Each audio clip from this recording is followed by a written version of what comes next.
Hey, Kenny the Concrete Guy here. Sorry that I haven't been posting as many videos as before. We've been overwhelmed with so much projects, with so much work. It's a blessing, but it's a lot of work that we need to put together, and a lot of times I don't have enough time in my day to put these videos together, but I certainly miss doing so, and I'm going to continue trying to bring more of these videos at least once a week so I can continue giving you guys information about the work that we do and whatever other subjects may come about. So thank you so much for watching. As always, please make sure you subscribe, hit that like button, and enjoy the video.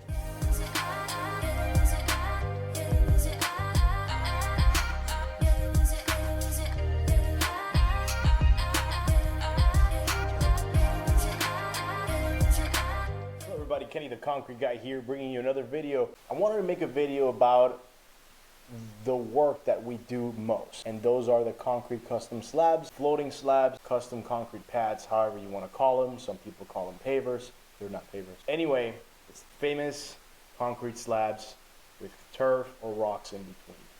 This is our bread and butter right now, given that it's the most popular choice for driveways here in South Florida until the next thing comes. With that being said, I wanted to just make a little instructional video as to what the process is to make these slabs come to life. We'll start with the basics. As most of you know, we work a lot with GCs.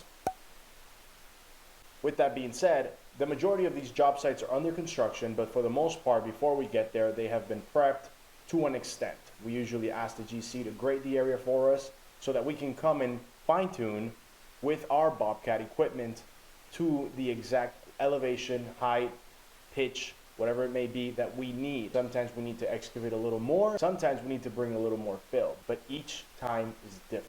So after that, once the area is completely prepped, we begin to bring in all of the lumber so we can put our framework together. For the most part, the majority of these projects, a design has already been set in place, whether it's through plans or verbally or visually through a sample of a different project. We already know what design we're going to be doing. It's either going to be a staggered look, a symmetrical look, or a random look. Once we have the lumber in place, we begin our formwork. Our formwork's going to go dedicated to follow the plans that have been provided. Now, in our experience, 9 times out of 10, plan and real life aren't always the same.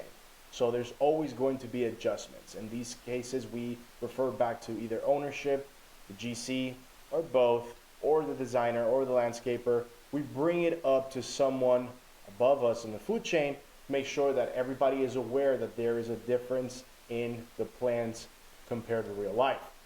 Majority of the time it's not a big deal. It's just moving certain slabs and certain angles over a couple of inches so that they fit within the reality of what's there and not just what's on paper. Now, moving forward, once the reinforcement is in place, we need 2 more things. We need inspections and we need a density test. Once both of those things happen, the inspector comes, checks the plans, makes sure that what we've done goes in correlation with the provided plans and what they have. Concrete pour will most likely be scheduled within the next couple of days after that, depending on availability of production crews and concrete plants.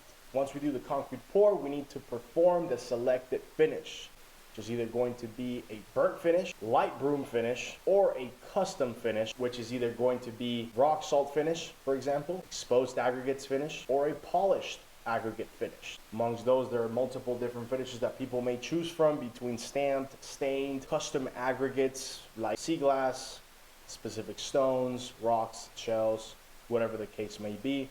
There's a lot that you could do with the concrete. Once the finish has been determined, concrete has been poured, you now let the concrete dry, and it's time to strip the forms, and to fill the gaps with whatever material has been chosen, whether it's rocks, turf, shells, pavers, wood, whatever it may be. So because we get asked this question all the time, I just wanted to take you all through a brief summary of what the process is. A driveway that's produced in what I've explained in this video will take anywhere from a week to a month, depending on size, complexity of the job, availability of the job site, any sort of interruptions, weather delays, and all different kinds of variables that we deal with on a day-to-day in the construction industry. So I hope you enjoyed. If you have any questions, if I missed any points or anything that you might be intrigued about, please let me know in the comments. I'd love to know what else you'd like to know about what we do, how we can help you out, or any information that we may bring you. Thank you so much for watching. As always, stay tuned, and I'll continue to keep you posted. Have a good one.